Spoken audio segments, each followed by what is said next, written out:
Just feel your body. Feel the vibration, the tingling of your inner body. Just by feeling even your hands. Can you feel your hands?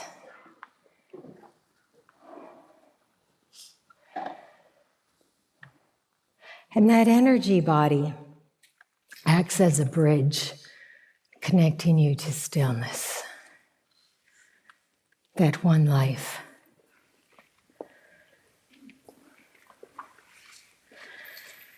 It's energy. Pure energy. The same energy that are in the plants and the flowers and in other human beings before it's distorted by thought, by emotions.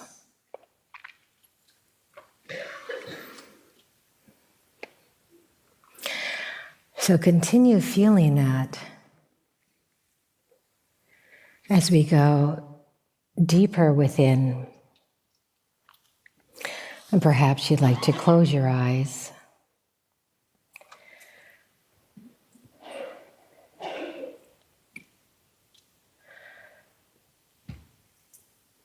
Listen to that silence that is in the room.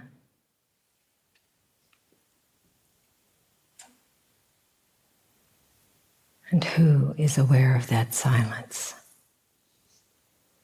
But awareness itself.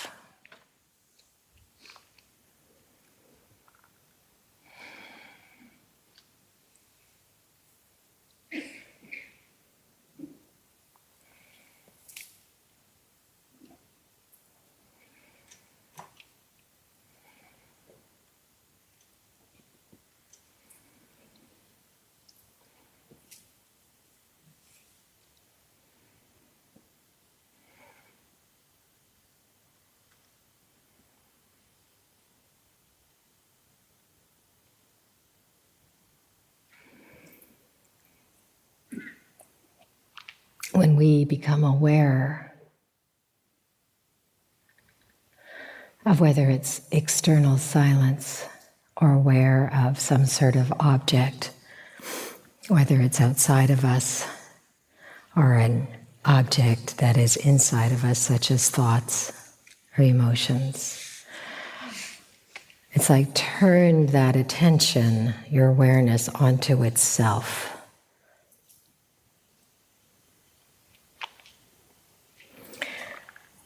By doing that, you tap into that stillness that is within. The stillness, the consciousness that you are.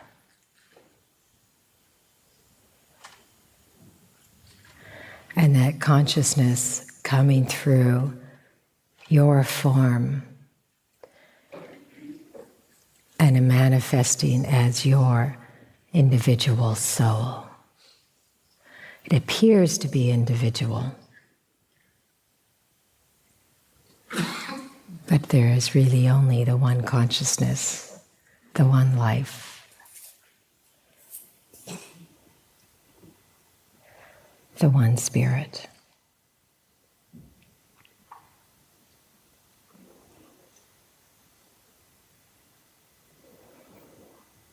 And you are that spirit. And even though we may, on this level of form,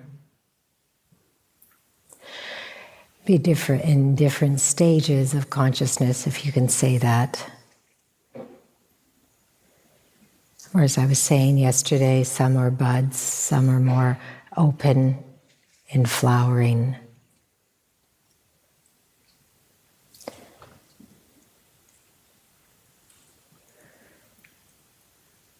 So you may be walking in like both worlds right now, the world of form and that dimension that is stillness.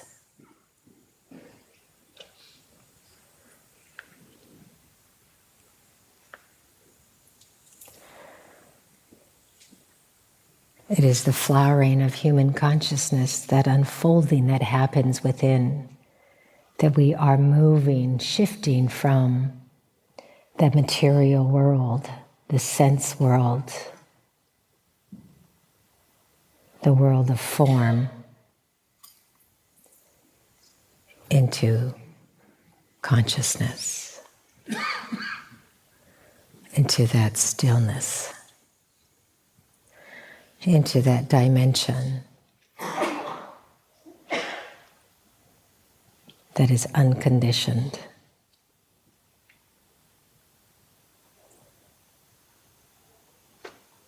That is formless.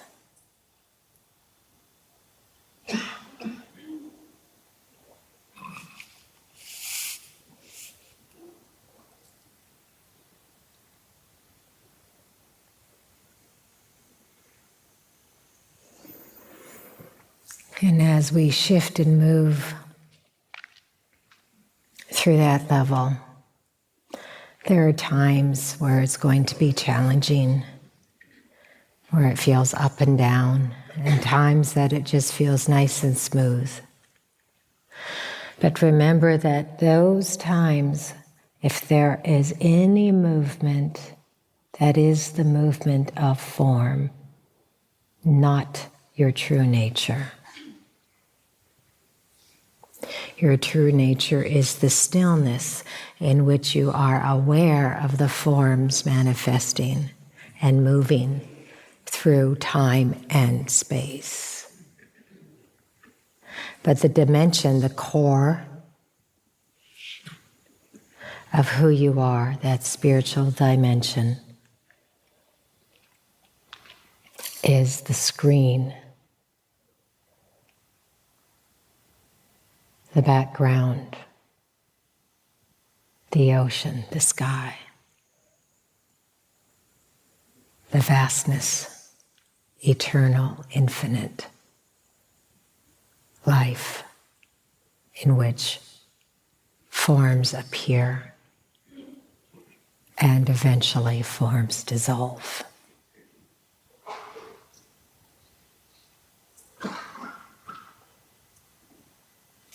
The longer that forms stay in our field of vision or our life, and the more that we have that mind level, if we connect more to that mind level, we will grab hold of that form. And when it goes, it's more painful. There's more suffering involved as it dissolves.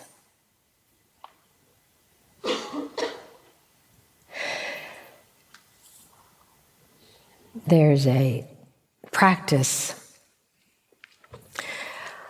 in India where people will go to maybe the Ganges or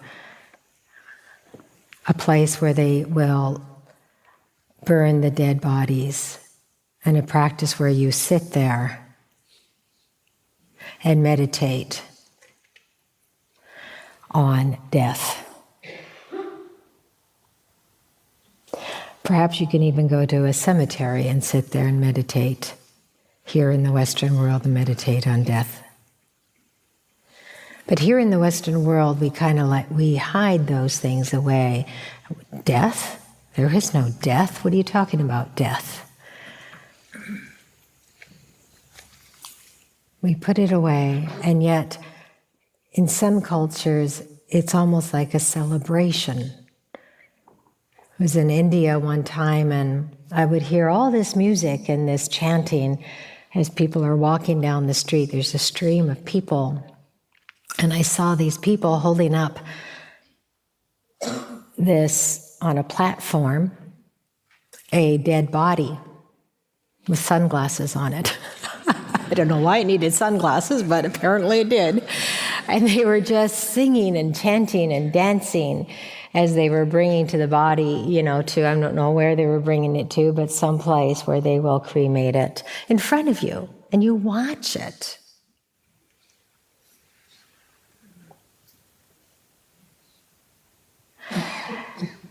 And part of connecting to that spiritual life,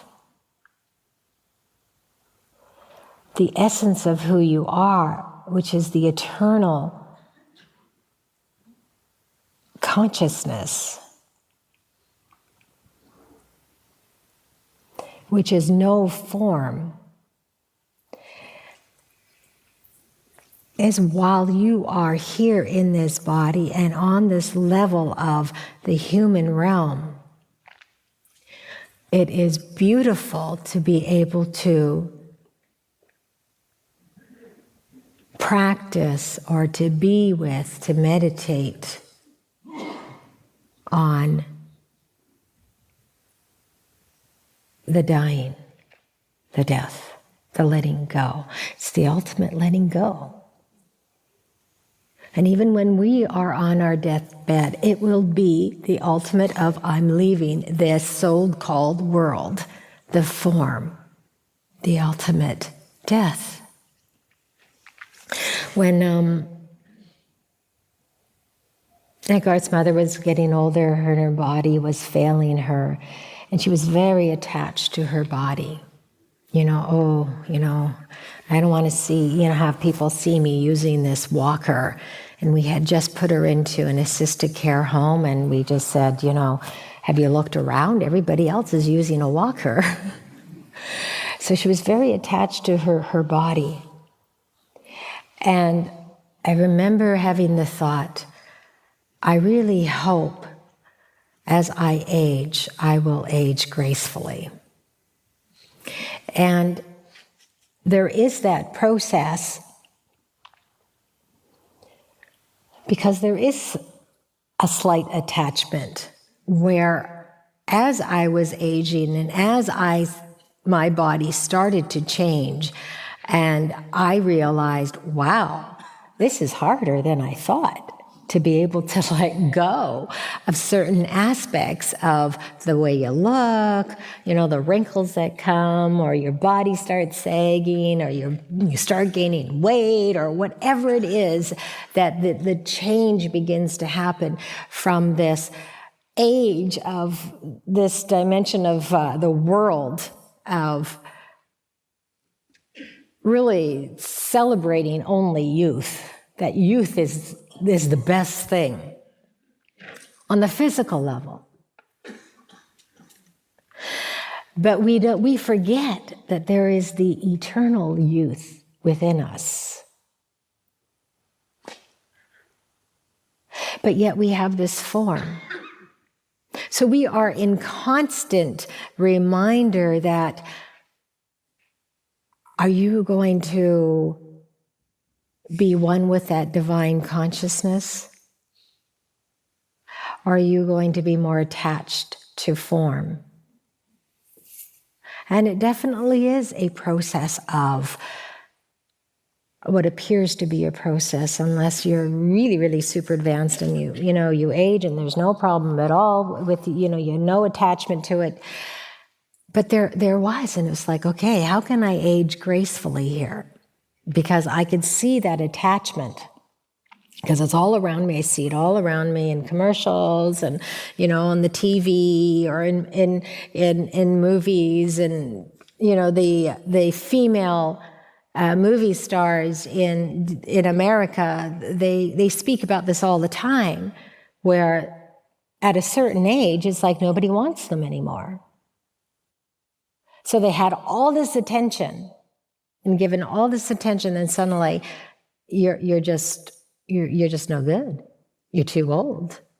So they get injected here and injected there.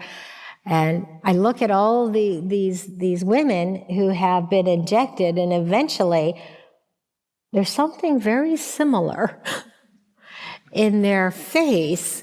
Even though they have different faces, there's something very similar with all these different injections of Botox or whatever they do. And we recently have got a place now in California, in Santa Barbara. And I'm like, okay, I'm going to be faced with this all the time. when I'm down there. Here it is, right in my face.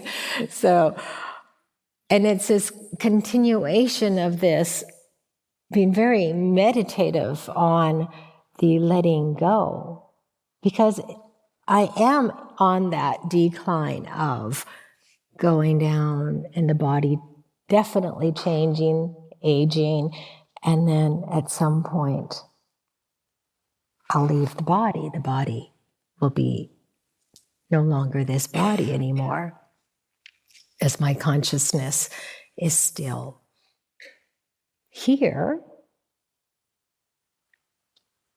For consciousness was never dies, was never born, it is. So this is our practice in our everyday lives. Every moment can be used as a practice, and really is a practice if you are sincerely choosing and wanting the spiritual life.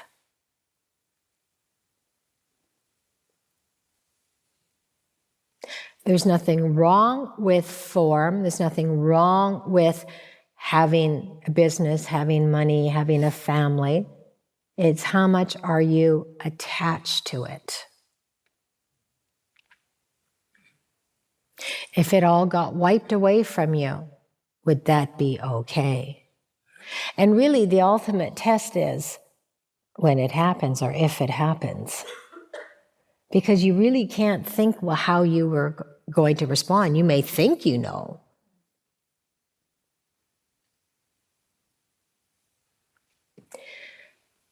But the ultimate test is when and if it actually happens. So this is why we cannot think that we are so-called enlightened. We have no more attachments. We really ultimately don't know that until we are really tested.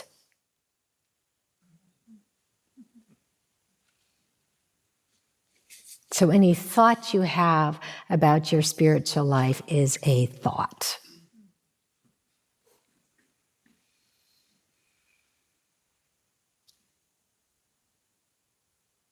So where does that leave you? It leaves you here in the present moment. To connect with this present moment and be conscious, be aware, relaxed in this moment until something happens that you're called to action, called to speak. But we rest in that stillness, in the soul essence of who you are.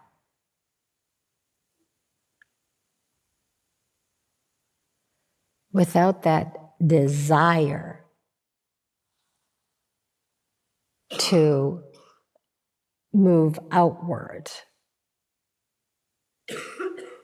without that desire to speak or take action. Because if there's any desire in it, that is, desire comes from the mind. You have thought about it. Whereas a pure action arising from the stillness of who you are has no prior thought.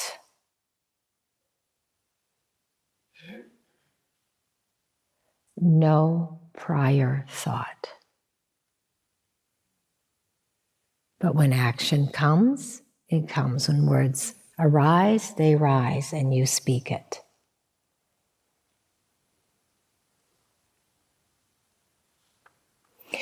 In the meantime, we watch our minds, going back and forth, watch how the desires arise in us.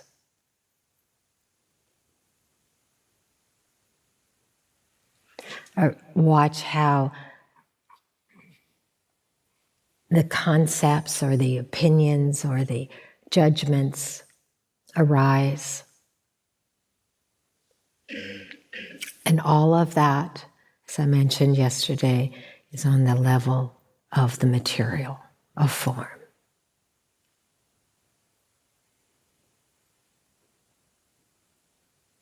And how much of that material form life is causing you suffering will bring you out of that material world and into the essence of who you are. Because as we are, and everyone here, because you've come here this weekend, is on some sort of spiritual awakening.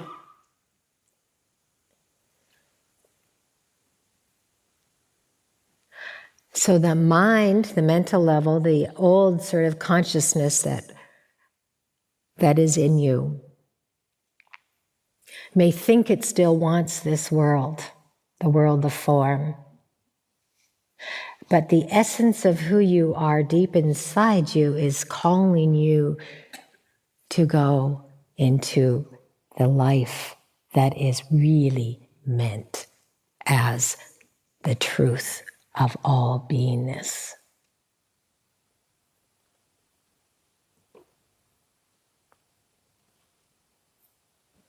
So it's like we waffle back and forth because there is something that is undescribable, something that we cannot understand on the mental level, but it's bringing us home. But your mind can still be in operation and still think, no, I kind of want this and I want that. And that's okay. You may have to go there and play that out and have that desire met before you get tired of it. I met this one guy in India, and we were visiting this guru who apparently grants wishes.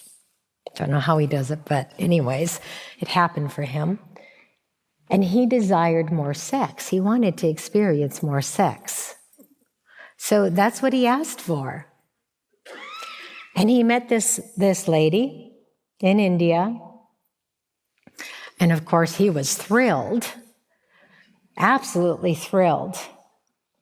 But then after about a few weeks, or I don't know how long it was, whether it's a month or 2 months, I was there at that time for 3 months, so it wasn't more than 3 months. Anyways, he said, I go, how's it going, with the girl there? And he goes, oh my God, all she wants is sex. So, oftentimes we get what we wish for until we realize, oh my God, like it's way too much. Slow down. I don't want this anymore. So we get it and we play it out until it's absolutely, we get so tired of it, we can't stand it anymore. And then we go, okay, I've had enough of that. I'm going back to the essence of who I am. Until life comes along and shows you something else, pulls at a different thread and say, oh yeah, but I want that big house. And then you'll get that big house and you're happy and you might throw a housewarming party, and then all of a sudden it's like, wow, this house isn't so great. Oh my God, my electricity bill is so big, and whatever. So life will show us, and it's showing you. And it may show a few things at a time, one thing at a time, and you get a break, it doesn't matter, but it will show you, because you are on this awakening path, everything will be dropped away from you. And I don't mean in the literal sense, like your house isn't going to drop away, or, I'm not talking about that. I'm talking about that attachment to the things of this world.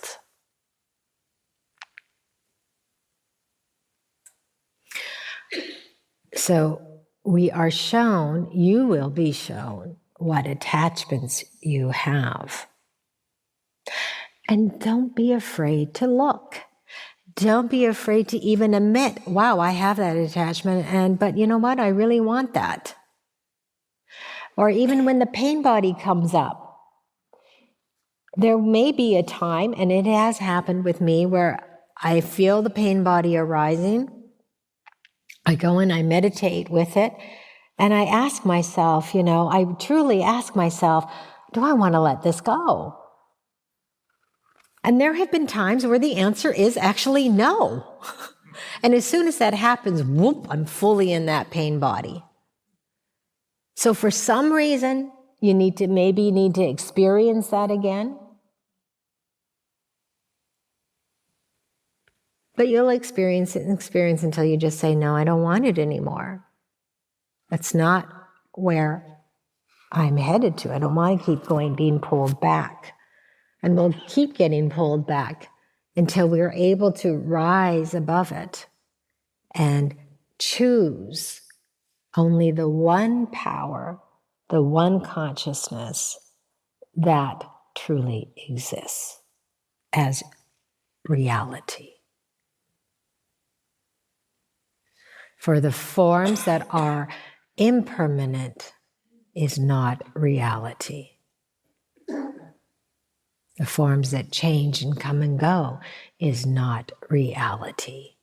So what is reality but the one eternal life that is within you? Deeper than that mind-body connection.